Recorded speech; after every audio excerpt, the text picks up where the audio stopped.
இப்படி ஸ்டாண்ட் எடுத்தாதான் எலெக்ஷன்ல ஜெயிக்க முடியும், இப்படி ஸ்டாண்ட் எடுத்தாதான் அமைச்சர் பதவி கிடைக்கும், அரசாங்கம் அமைக்க முடியும் அப்படிங்கிற நிலைமை வரும்போது இஸ்லாமிய எதிர்ப்பு அப்படிங்கிறத பிரதானமாக முன்வைக்கிறார்கள். அதே போல புலம்பெயர் தொழிலாளிகள் அவங்க வந்ததுனால தான் உங்களுடைய வாழ்க்கை தரம் மோசமா போயிடுச்சு, ஆகவே எதிரி அவர்கள் தான் அப்படின்னு சொல்லி இடதுசாரிகள்னா மோசமானவங்க, இஸ்லாமியர்கள்னா மோசமானவங்க, இஸ்லாமோ லெப்டிஸ்ட் அப்படிங்கிற வார்த்தையை பயன்படுத்துறாங்க. ஆனா இந்த அதிருப்திக்கான காரணம் பொருளாதார கொள்கைகள்ங்கிற இடத்துக்கு அவங்க போறதே கிடையாது. பொருளாதார கொள்கையிலிருந்து மக்களை திசை திருப்புறாங்க. அப்ப நம்ம போக வேண்டிய இடம் அந்த பொருளாதார கொள்கைகள் தான். வலதுசாரி இடதுசாரி உங்களுக்கு தெரியும், ரெண்டுத்துக்கும் நடுவுல இருக்கிறத சென்ட்ரிஸ்ட் பார்ட்டி, மையமாக இருக்கக்கூடிய கட்சிகள்னு சொல்லுவாங்க. அனைவருக்கும் வணக்கம். பீப்புள்ஸ் டெமோக்ரஸி ஜூன் 17, 23 வாரத்துக்கான தலையங்கம். இந்த தலையங்கம் ஐரோப்பிய ஒன்றிய நாடாளுமன்றத்துக்கு சமீபத்தில் தேர்தல் நடந்தது. அந்த தேர்தல் முடிவுகள் சில அச்சுறுத்தக்கூடிய சமிஞ்சைகளை கொடுத்திருக்கிறது அப்படிங்கிறது தான் தலையங்கத்தினுடைய தலைப்பு, சாராம்சமும் அதுதான். இப்போ இதில் நீங்கள் ஐரோப்பிய நாடுகளில் இருக்கக்கூடிய அரசியல் கட்சிகளோட பேரெல்லாம் வரும். அதெல்லாம் நீங்கள் ஃப்ரெஞ்சு பேர் அல்லது இட்டாலியன் நேம், அதே போல் ஜெர்மனி பெயர்கள் வரும்.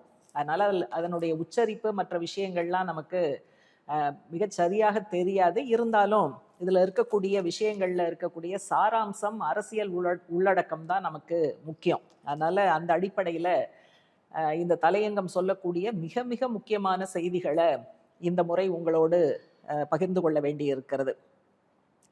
இந்த ஜூன் மாதம் 9ஆம் தேதி ஐரோப்பிய நாடாளுமன்றத்துக்கான தேர்தல்ங்கிறது நடந்தது. அதனுடைய முடிவுகளை பார்க்கும்போது வெற்றி பெற்ற சக்திகள், நீங்கள் பொதுவாக அரசியல் கட்சிகளை பலவிதமாக பிரிப்பாங்க. வலதுசாரி இடதுசாரி உங்களுக்கு தெரியும். ரெண்டுத்துக்கும் நடுவில் இருக்கிறத சென்ட்ரிஸ்ட் பார்ட்டி, மையமாக இருக்கக்கூடிய கட்சிகள்னு சொல்லுவாங்க. மையத்திலிருந்து ஒரு லேசாக வலது பக்கம் இருந்தால் சென்டர் ரைட்டு, மையத்திலிருந்து லேசாக இடது பக்கம் இருந்தால் சென்டர் லெஃப்ட். அதனால் centre right, right, for right, அந்த முறையில் தான் இங்கே இந்த தலையங்கத்தில் வார்த்தைகள் அப்படி தான் வந்திருக்கோங்கிறதுனால நான் முன்கூட்டி அதை விளக்குறேன். இப்போ இந்த தேர்தல் முடிவுகளில் மிகப்பெரிய பலன் அடைந்திருப்பது யாருன்னு பார்த்தா தீவிர வலதுசாரி கட்சிகள், ஃபார் ரைட் பார்ட்டிஸ் தான் முக்கியமான சக்தியாக அரசியல்ல முன்னுக்கு வந்திருக்கு. இந்த தீவிர வலதுசாரி கட்சிகளுடைய உள்ளடக்கம் என்னன்னா, மூலதனத்துக்கு, முதலாளித்துவத்துக்கு ஆதரவு, அதே போல புலம்பெயர் தொழிலாளிகள் மீதான எதிர்ப்பு, அடுத்தது கிளைமேட் ஸ்கெப்டிக்ஸ்ங்கிற வார்த்தையை பயன்படுத்துறாங்க. பருவநிலை மாற்றம் உருவாக்கக்கூடிய பாதிப்புகளை கணக்கில் எடுக்காமல் நிராகரிக்கக்கூடியது. இதெல்லாம் தான் தீவிர வலதுசாரி கட்சிகள் வெற்றி பெற்றிருக்கக்கூடிய சக்திகளுடைய தன்மை அப்படிங்கிறத நம்ம பார்க்குறோம். அப்போ இந்த மாதிரியான சக்திகள் தான் வெற்றி பெற்றிருக்கிறது அப்படின்னு சொன்னால் நிச்சயமா அது ஒரு அச்சுறுத்தலை கொடுக்கக்கூடிய விஷயம். இப்போ இதில் கட்சிகளுடைய நிலவரம் என்ன அப்படிங்கிறத சொல்கிறாங்க. ஒன்று சென்டர் ரைட் அப்படின்னு நம்ம சொல்லக்கூடிய conservative group, European people's party. இது கடந்த தேர்தலில் அவங்களுடைய சீட்டுக்களையும் வாக்கு சதவீதத்தையும் ரொம்ப கஷ்டப்பட்டு அவங்க மெயின்டைன் பண்ணியிருக்காங்க.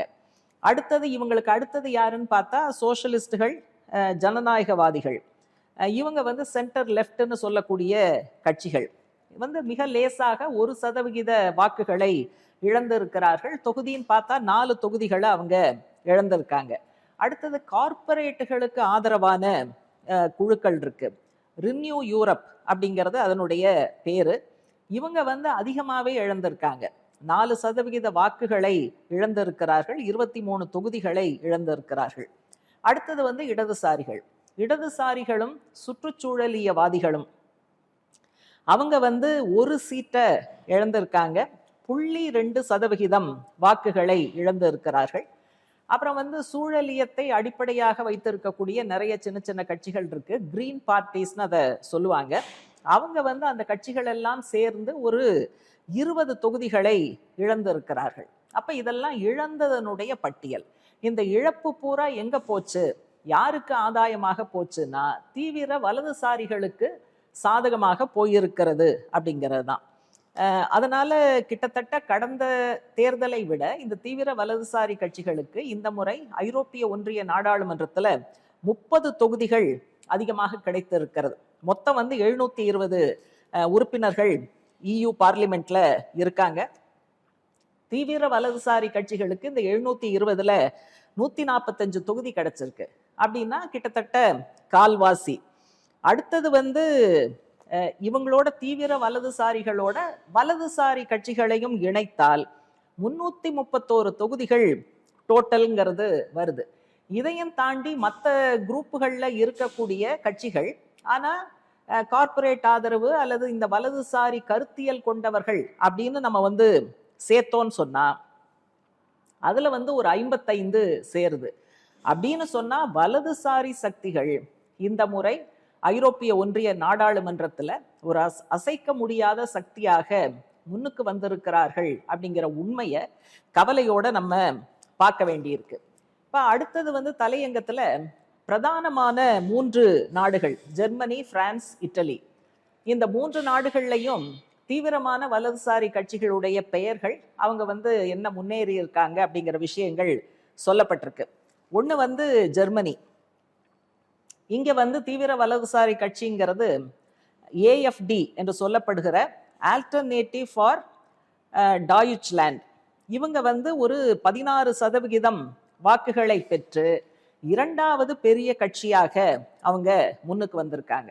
அதே போல பிரான்ஸ்ல மரீன் லூபென் அவங்களுடைய ராசம்பிளமோ நேஷனல் அப்படிங்கிற கட்சி, ராசம்பிளூமோ நேஷனல், இந்த கட்சி வந்து 32% வாக்குகளை பெற்றிருக்கிறது. ஏற்கனவே அங்க பிரான்ஸ்ல அதிபராக இருக்கக்கூடிய மேக்ரோன் அவர் பெற்றதை விட 2 மடங்கு அதிகமாக இவங்க அந்த லுபென் அவர்களுடைய கட்சி வாங்கியிருக்கு.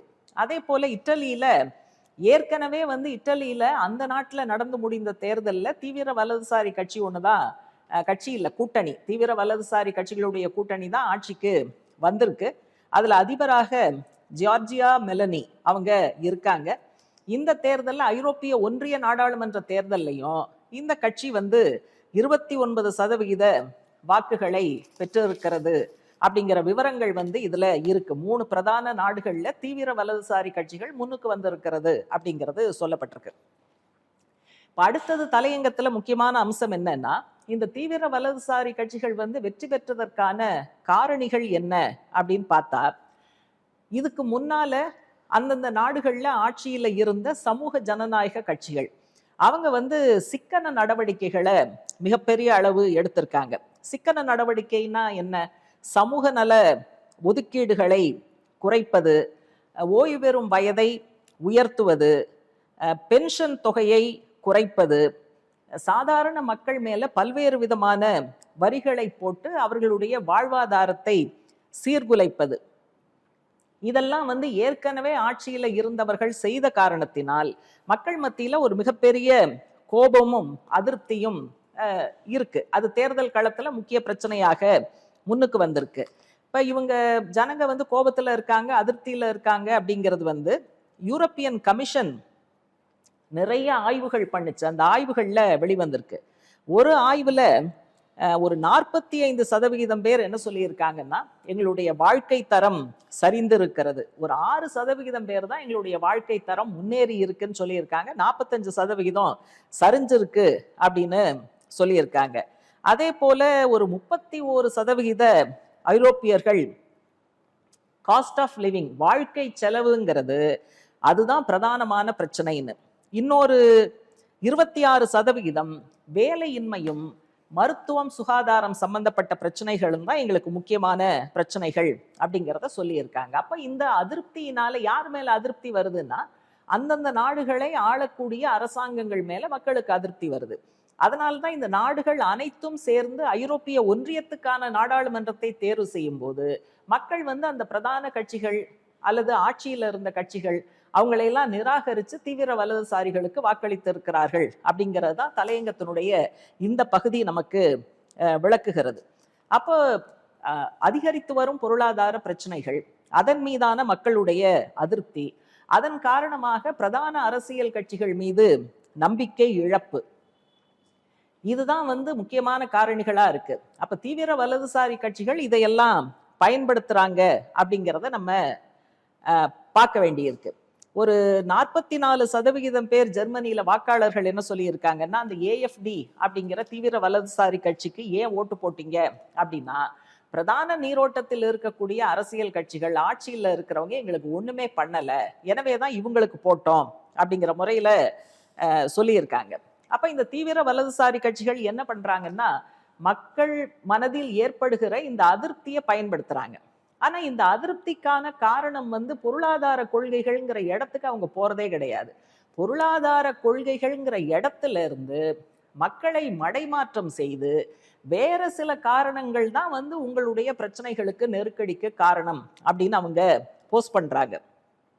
உதாரணமாக இஸ்லாமிய எதிர்ப்பு அப்படிங்கிறத பிரதானமாக முன்வைக்கிறார்கள். அதே போல புலம்பெயர் தொழிலாளிகள் அவங்க வந்ததுனால தான் வந்து உங்களுடைய வாழ்க்கை தரம் மோசமா போயிடுச்சு, ஆகவே எதிரி அவர்கள்தான் அப்படின்னு சொல்லி பொருளாதார கொள்கைகளை பின்னுக்கு தள்ளி இந்த கற்பனையான எதிரிகளை மக்கள் மத்தியில முன்னுக்கு வைத்து சமூகத்துல நிறைய விரிசல்களை ஏற்படுத்தக்கூடிய விஷயங்களை தான் அவங்க வந்து தீவிர வலதுசாரி கட்சிகள் கொள்கைகளாக வைத்திருக்கிறார்கள் அப்படிங்கிறத நம்ம பார்க்கணும்.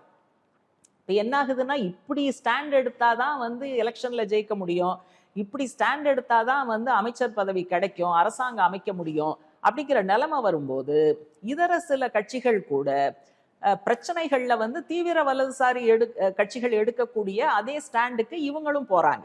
அப்ப என்ன ஆகுதுன்னா, அந்த மோசமான பிற்போக்கான விஷயங்களுக்கு கூடுதலான அழுத்தம் கிடைக்கிறது அப்படிங்கிறது தான்.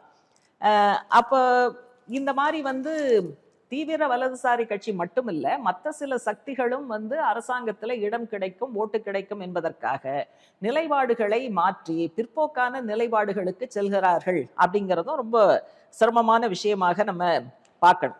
இப்ப இதுல ஐரோப்பாவில் இருக்கக்கூடிய ஆளும் வர்க்கங்கள் அவங்க என்ன பண்றாங்க, அவங்க ஸ்டாண்ட் என்ன அப்படின்னு பார்த்தா, அவங்களுக்கு இந்த வலதுசாரிகள், தீவிர வலதுசாரிகள் இவங்கெல்லாம் ஓரணியில் திரள்வது ரொம்ப நல்ல விஷயம்னு அவங்க நினைக்கிறாங்க. அதுக்கு வந்து அவங்க பின்னால் இருந்து ஆதரவளிக்கிறார்கள்.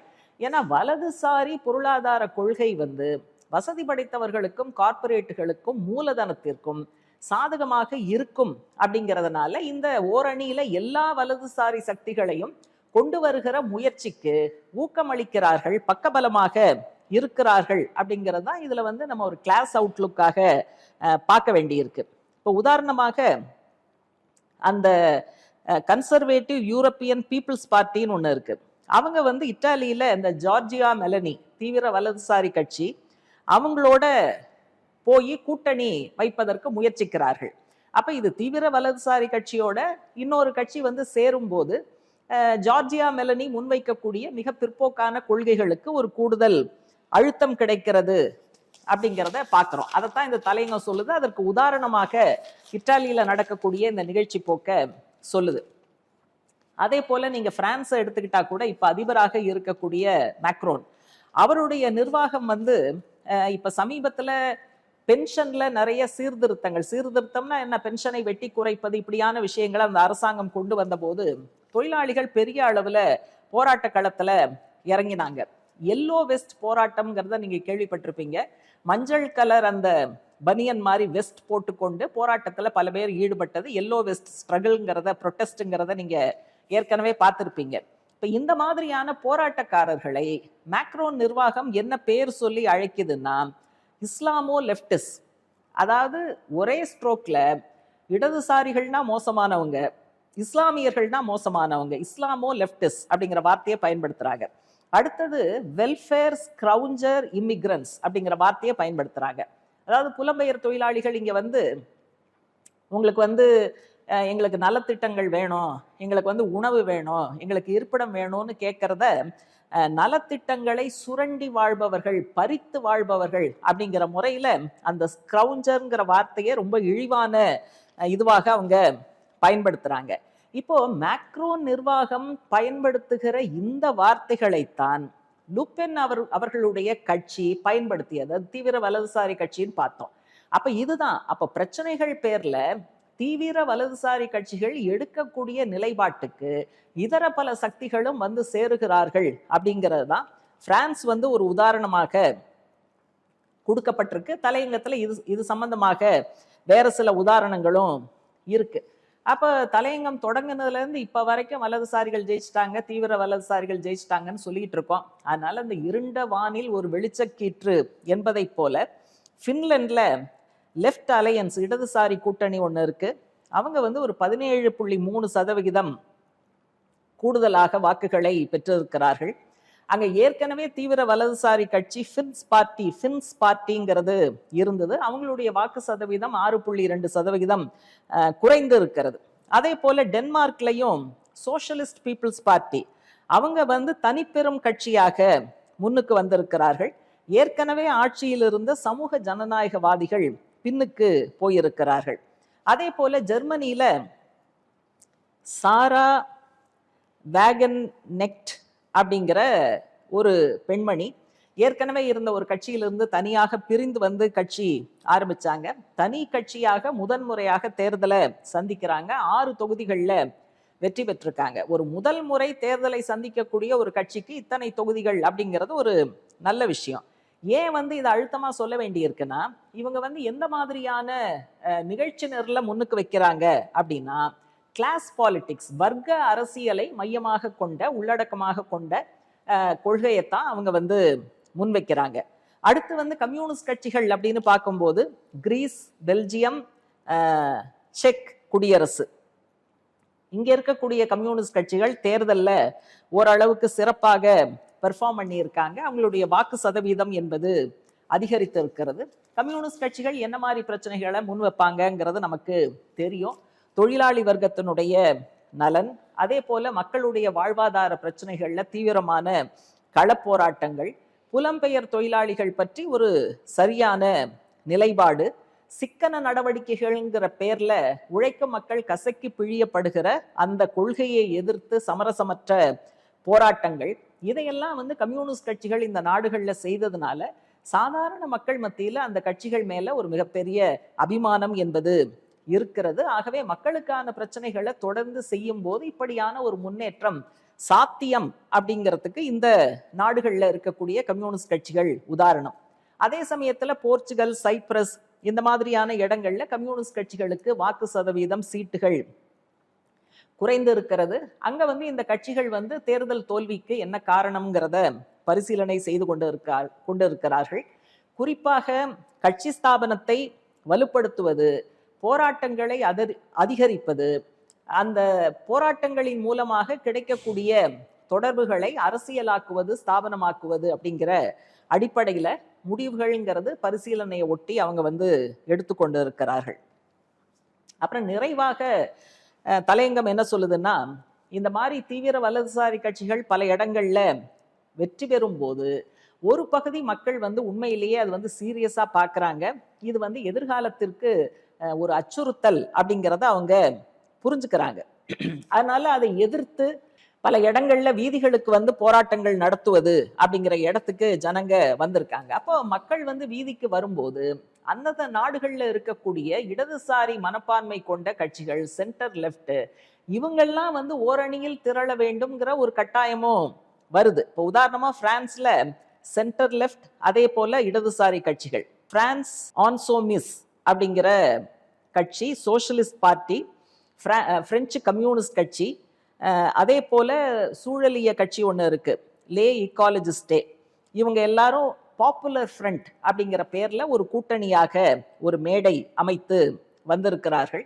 அப்ப தேர்தல்ல அங்க தீவிர வலதுசாரிகள் வெற்றி பெற்றதை நாடாளுமன்றத்தில் எப்படி சந்திப்பது என்பதற்காக இந்த கட்சிகள்லாம் தேர்தலுக்கு பிறகு ஒரு வார காலத்துக்கு பிறகு ஒரு பகுதி மக்கள் வந்து வீதியில இறங்கி போராட்டம் எல்லாம் நடத்தி இடதுசாரிகள் ஒன்றுபட வேண்டும் அப்படின்லாம் கேட்டதுக்கு பிறகு இவங்கெல்லாம் ஒன்னா சேர்ந்து நாடாளுமன்றத்துல தீவிர வலதுசாரிகளுடைய நடவடிக்கைகளை பின்னுக்கு தள்ள வேண்டும்ங்கிறதுக்காக இவங்க ஒரு அணியில வந்திருக்காங்க அப்படிங்கிறத பார்க்கிறோம். அவங்க ஒன்றாக சேர்ந்து ஒரு கூட்டு அறிக்கை, ஒரு ஒரு காமன் மினிமம் ப்ரோக்ராம் மாதிரி, அந்த மாதிரி ஒன்று அவங்க ரெடி பண்ணியிருக்காங்க. அதில் என்னெல்லாம் இருக்குன்னா, குறைந்தபட்ச ஊதியம் என்பது அதிகரிக்கப்படும். அதே போல பொது சேவைகள்ல அரசு மூலதனம் அதிகரிக்கும். ஓய்வூதியம் குறித்த சீர்திருத்தங்கள் ரத்து செய்யப்படும். செல்வந்தர்கள் மீதான வரிகள் மீண்டும் கொண்டு வரப்படும். சுற்றுச்சூழலை கணக்கில் எடுத்து வளர்ச்சி திட்டங்கள் என்பது உருவாக்கப்படும். ஏற்கனவே சிக்கன நடவடிக்கைங்கிற பேர்ல உழைப்பாளி மக்களுக்கு எதிராக எடுக்கப்பட்ட நடவடிக்கைகள் எல்லாம் ரத்து செய்யப்படும் அப்படிங்கிற அடிப்படையில ஒரு ஜாயிண்ட் மேனிஃபெஸ்டோ ஒன்று இந்த பாப்புலர் ஃப்ரண்ட் உருவாக்கி நாடாளுமன்றத்தில் ஃபைட் பண்றதுங்கிற அந்த முடிவில் இருக்காங்க. அப்ப இந்த அனுபவங்களை பார்க்கும்போது தீவிர வலதுசாரிகளுடைய முன்னேற்றத்தை மட்டுப்படுத்த வேண்டும் அப்படின்னு சொன்னா பொருளாதார கொள்கையிலிருந்து மக்களை திசை திருப்புறாங்க. அப்ப நம்ம போக வேண்டிய இடம் அந்த பொருளாதார கொள்கைகள் தான். அப்ப மக்கள் மத்தியில இவர்களுடைய பொருளாதார கொள்கைகள் வந்து எவ்வளவு அநீதியானவை அப்படிங்கிறத அம்பலப்படுத்தணும். அதே போல தீவிர வலதுசாரிகளுடைய சமூகம் சார்ந்த கொள்கை, அதே போல கலாச்சாரம் சம்பந்தப்பட்ட கொள்கைகள், கோட்பாடுகள் இவற்றையும் மக்கள் மத்தியில அம்பலப்படுத்தணும். இடதுசாரிகள் நடத்துகிற போராட்டம் வந்து பன்முகத்தன்மை கொண்ட போராட்டமாக இருக்கணும். சுரண்டப்படுகிற அனைவரையும் எந்த வித்தியாசமும் இல்லாமல் ஓரணியில் திரட்டுகிற அந்த உத்திக்கு போகணும். அப்ப இந்த சென்டர் லெஃப்ட் போன்ற இந்த கட்சிகள் ஒன்றாக சேர்ந்து இதை முயற்சித்து பார்ப்பதுங்கிறது ஒரு நல்ல விஷயமாக நம்ம பார்க்கிறோம். அதனால தீவிர வலதுசாரிகள் பல இடங்கள்ல முன்னுக்கு வருகிறார்கள் என்பது ஒரு அச்சுறுத்தலை ஏற்படுத்தினாலும் ஆங்காங்கே அதற்கு ஒரு செக் வைப்பதற்காக மக்கள் மத்தியில் செல்வதற்கு இப்படி சில சக்திகள் ஓரணியில் திரள்வது அப்படிங்கிறதும் நல்ல விஷயமா நம்ம பார்க்கிறோம். பொதுவாக உலக நிலைமை இப்படித்தான் அப்படிங்கிறத தலையங்கம் நமக்கு எடுத்து சொல்கிறது.